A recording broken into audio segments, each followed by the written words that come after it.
La quatrième étape qui vous permettra de renforcer votre relation de confiance avec Dieu est celle-ci. La conscience constante de la présence divine en vous. Le fait de savoir que Dieu est tout le temps à vos côtés et qu'en tant que guide et protecteur, il ne vous abandonnera jamais, cela intensifie votre foi et votre confiance en Dieu. Et comme le psalmiste, vous pourriez aussi dire, même lorsque je marche dans la vallée de l'ombre et de la mort, je ne crains aucun mal, car tu es avec moi. Ta houlette et ton bâton me rassurent.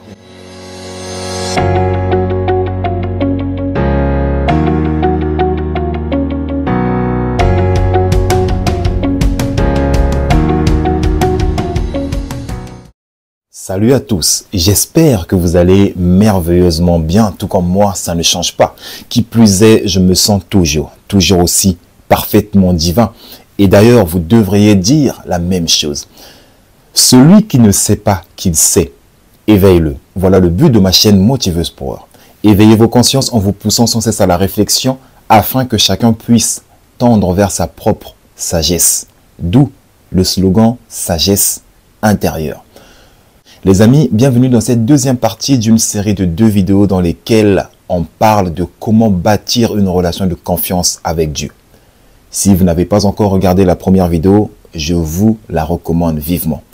Je vous encourage à aller regarder d'abord la première vidéo pour comprendre tout ce qui a été dit afin de mieux assimiler tout ce qui va être dit ici. Et comme j'ai souvent l'habitude de le dire au début de chacune de mes vidéos, je vais à nouveau le dire ici. Si vous voulez comprendre les concepts que j'aborde dans chacune de mes vidéos, vous devez avant tout avoir l'esprit ouvert. Car l'esprit est comme un parachute. Il fonctionne mieux lorsqu'il est ouvert. Soyez donc ouverts. La première étape pour bâtir une relation de confiance avec Dieu est de faire de Dieu votre berger. Comme l'a dit le psalmiste dans Psaume 23, « L'Éternel est mon berger, je ne manquerai de rien. » Qu'est-ce que ça peut bien vouloir dire, faire de Dieu son berger? Attardons-nous un peu plus sur le terme berger. C'est quoi un berger? Un berger est une personne chargée de guider et de prendre soin des moutons.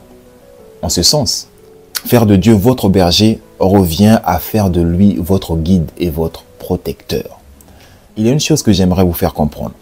Dieu n'est pas le guide de tout le monde, bien qu'il pourrait l'être. J'ai dit, Dieu n'est pas le guide de tout le monde, bien qu'il pourrait l'être. Permettez-moi de vous l'expliquer. J'affirme que Dieu n'est pas le guide de tout le monde pour la simple et bonne raison qui est, Dieu nous a donné le libre arbitre, la liberté de choisir, et il ne nous imposera pas sa volonté. Dieu ne viendra pas nous imposer sa volonté en mode « Hey, tu dois faire de moi ton guide, je suis ton guide, que tu le veuilles ou non. » Non, parce que si Dieu fait cela, cela irait à l'encontre de la liberté de choix qu'il nous a donnée. Cela violerait notre liberté de choisir. Voilà pourquoi il est de notre responsabilité de choisir ou non de faire de Dieu notre guide. C'est à nous de décider. C'est à nous de décider si nous voulons faire de Dieu notre guide ou pas. Voilà pourquoi je vous ai dit que la première étape consiste à faire de Dieu votre berger, c'est-à-dire votre guide et votre protecteur. Et ça, c'est un choix qui vous revient. Et vous devez le faire avec votre cœur. Vous devez le faire de tout votre cœur. Tout comme le berger prend soin de ses moutons, en faisant de Dieu votre guide et votre protecteur, sachez qu'il prendra soin de vous. Dieu deviendra votre pourvoyeur. Dieu s'assurera que vous ne manquiez de rien. Il s'assurera que tous vos besoins soient comblés. Je sais, cela peut sembler utopique, mais il faut l'essayer pour le comprendre et pour le croire. Faites de Dieu votre guide et votre protecteur. Et je peux vous rassurer que vous ne manquerez de rien. Une fois que vous avez accepté de faire de Dieu votre berger, c'est-à-dire votre guide, la deuxième étape va consister à suivre les instructions de votre guide. Bien évidemment, vous devez suivre les instructions de votre guide. L'exemple le plus pratique que j'aime souvent donner est celui du GPS. Lorsque vous mettez une adresse sur votre GPS, vous acceptez de suivre les instructions de celui-ci. En gros, votre GPS devient votre guide. Si votre GPS vous dit au prochain rond-point, prenez la 3e sortie, vous prendrez la 3e sortie. S'il vous dit au stop, vous prenez à gauche, vous prendrez à gauche. Votre GPS devient votre guide. Et il en est de même avec Dieu. En acceptant de faire de Dieu votre guide, vous devez suivre ses instructions. Par suivre les instructions de Dieu, je veux dire mettre en pratique les instructions de Dieu. C'est-à-dire appliquer ce que Dieu vous dit. Faites faire ce que Dieu vous dit de faire. Maintenant, la question que vous vous posez probablement est celle-ci. Comment suivre les instructions de Dieu? La réponse à cette question est, pour suivre les instructions de Dieu, vous devez être ouvert et réceptif à votre intuition. Vous devez être ouvert et réceptif à votre intuition. D'ailleurs, connaissez-vous la différence entre la prière et l'intuition? Moi, je vais vous le dire. La prière, c'est lorsque vous vous adressez à Dieu. Et l'intuition, c'est lorsque Dieu s'adresse à vous. C'est lorsque Dieu communique avec vous. Je vais le répéter. La prière, c'est lorsque vous vous adressez à Dieu. Et l'intuition, c'est lorsque Dieu s'adresse à vous. C'est lorsque Dieu vous parle. C'est lorsque Dieu communique avec vous. Suite à cela, la question qu'on va se poser est la suivante. Comment entendre la voix de Dieu? Comment distinguer les messages qui proviennent de Dieu de ceux qui proviennent d'autres sources? Comment savoir que les instructions que je reçois proviennent directement de Dieu? Malheureusement, les amis, il n'est pas de la compétence de cette vidéo de parler en détail de ce sujet. Mais rassurez-vous, j'ai une bonne nouvelle pour vous. J'ai fait 2 vidéos qui parlent justement de ces sujets. Ce sont des vidéos où j'ai traité de ce sujet en profondeur. Donc, je vous les recommande si vous voulez développer vos facultés intuitives et rendre vos oreilles spirituelles ouvertes et plus réceptives à votre intuition. Je vous recommande ces 2 vidéos. Je vous recommande ces 2 vidéos. D'ailleurs, je vous mettrai les liens dans la description et ils apparaîtront aussi quelque part par là. En tout cas, si vous voulez développer vos facultés intuitives, je vous recommande ces 2 vidéos. Passons maintenant à la 3e étape. Les amis, pour suivre les instructions de Dieu, vous devez avant tout connaître la volonté de Dieu. Car notre volonté est la volonté de Dieu. Mais la volonté de Dieu n'est pas notre volonté. J'ai dit ceci, notre volonté est la volonté de Dieu, mais la volonté de Dieu n'est pas notre volonté. Je sais, certains d'entre vous se disent, mais comment ça? Et vous vous attendez à ce que je m'explique, et c'est ce que je m'apprête à faire. Et j'ai besoin de toute votre attention. Vous devez savoir, quand nous créons, nous, ces progénitures, ou en se dédivinisant, Dieu nous a fait la promesse suivante, de toujours nous accorder tout ce que nous lui demanderons. En ce sens, Dieu se doit de respecter et d'exaucer notre volonté. Voilà pourquoi il est dit que tout ce que vous demanderez en priant, croyez que vous l'avez reçu et vous le verrez s'accomplir. Autrement dit, tout ce que vous voulez du plus profond de votre cœur, Dieu va vous le donner. Dieu va vous le donner. Voilà pourquoi je vous ai dit que notre volonté est la volonté de Dieu. Parce que Dieu fait de notre volonté sienne. Et tout ce dont vous faites l'expérience dans cette vie-ci, Dieu aussi en fait en vous, avec vous, à travers vous et en tant que vous. Voilà pourquoi Dieu fait de votre volonté sienne. Il nous a donné le libre arbitre et la tâche de Dieu consiste à nous donner tout ce que nous lui demanderons. En ce sens, Dieu accepte de faire notre volonté sienne. Maintenant, quand je dis que la volonté de Dieu n'est pas notre volonté, ce que je veux dire par là, c'est que pour que la volonté de Dieu soit notre volonté, nous devons premièrement la connaître. Deuxièmement, nous devons l'accepter. Troisièmement, nous devons la louanger, l'adorer. Et quatrièmement, nous devons l'appeler nôtre. Voilà les 4 étapes pour que la volonté de Dieu soit notre volonté. Pour que la volonté de Dieu devienne notre volonté. Nous devons d'abord la connaître. Et ensuite, nous devons l'accepter. Et ensuite, nous devons l'adorer, la louanger. Et enfin, l'appeler nôtre. C'est ce que Dieu fait à notre égard. Il connaît notre volonté, il accepte, puisque sa promesse à notre égard est de toujours nous donner tout ce que nous lui demanderons, donc tout ce que nous voulons. Donc, il accepte notre volonté. Troisièmement, il adore, il la louange, parce que votre volonté est aussi sa volonté, parce que tout ce dont vous faites l'expérience dans cette vie-ci, Dieu aussi en fait en vous, avec vous, à travers vous et en tant que vous. Et quatrièmement, Dieu appelle votre volonté sienne. Dieu appelle votre volonté sienne. Donc les amis, si vous voulez bâtir une relation de confiance mutuelle avec Dieu, vous devez suivre le même procédé. C'est-à-dire que vous devez d'abord connaître la volonté de Dieu. Ensuite, vous devez l'accepter, puis l'adorer, la louanger, et enfin, l'appeler vôtre. La quatrième étape qui vous permettra de renforcer votre relation de confiance avec Dieu est celle-ci. La conscience constante de la présence divine en vous. Je m'explique. Le fait de savoir que Dieu est tout le temps à vos côtés et qu'en tant que guide et protecteur, il ne vous abandonnera jamais, cela intensifie votre foi et votre confiance en Dieu. Et comme le psalamiste, vous pourriez aussi dire, même lorsque je marche dans la vallée de l'ombre et de la mort, je ne crains aucun mal, car tu es avec moi.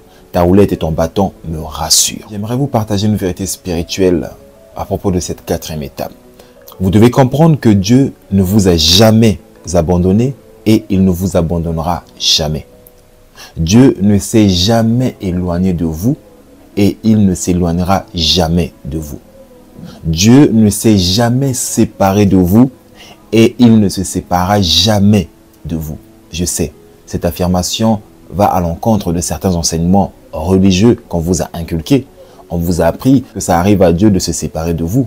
On vous a appris que lorsque vous péchez, Dieu se sépare de vous. Mais moi, je viens vous dire ceci. Dieu ne s'est jamais séparé de vous et il ne se séparera jamais de vous. Alors, pourquoi j'affirme que Dieu ne s'est jamais séparé de vous et il ne se séparera jamais de vous? La raison est la suivante. Vous êtes Dieu et Dieu est vous. En tant qu'extension ou partie ou étincelle divine, Dieu ne peut pas se séparer de vous parce que vous êtes une extension de lui-même. C'est-à-dire vous êtes une partie, une parcelle de lui-même. Donc si Dieu venait aujourd'hui à se séparer de vous, cela reviendrait donc à dire que Dieu nie une partie de lui-même. Or, que Dieu ne peut pas renier une partie de lui-même. Dieu est tout ce qui est. Et il ne peut pas renier une partie de lui-même. Voilà pourquoi Dieu ne s'est jamais séparé de vous et il ne se séparera jamais de vous. Cependant, il est très important de comprendre une chose.